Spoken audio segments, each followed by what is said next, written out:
இன்றைக்கி கடவுள் நமக்கு கொடுத்துருக்க வசனம் செஃபனியா 1:6.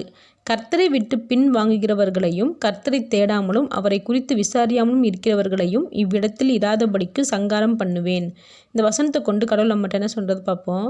சில பேர் கடவுளை விட்டு பின்வாங்கிறதும் தேவனை தேடாமலும் இருக்கிறதும் எதனால் அப்படின்னு கேட்டோம்னா அவங்க சொல்கிறது, நான் கேட்டதை கடவுள் கொடுக்கல, நான் வேண்டிக்கிட்டதை கடவுள் செய்யலைன்னு சொல்லுவாங்க. முதல்ல அவங்க கேட்டது நியாயமானதான்னு யோசித்து பார்க்கணும். அவங்களுக்கு அதில் ஆபத்தோ இல்லை நஷ்டமோ வரக்கூடிய காரியமாக இருந்தால் தேவன் அதை கொடுக்க மாட்டார். அது தேவனுக்கு தான் தெரியும் அதில் எவ்வளோ பெரிய ஆபத்து இருக்குன்னு. நமக்கு அது இப்போ புரியாது. அந்த காரியம் எப்போ வெளிப்படுதோ அப்போ தான் தெரியும் ஏன் இதை கடவுள் நமக்கு கொடுக்கலன்னு. நாம் ஒரு விஷயத்தை கேட்டு கடவுள் அதை செயலாட்டி நம்ம நன்றி தான் சொல்லணும். அதில் கண்டிப்பாக ஆபத்து இருக்கும்.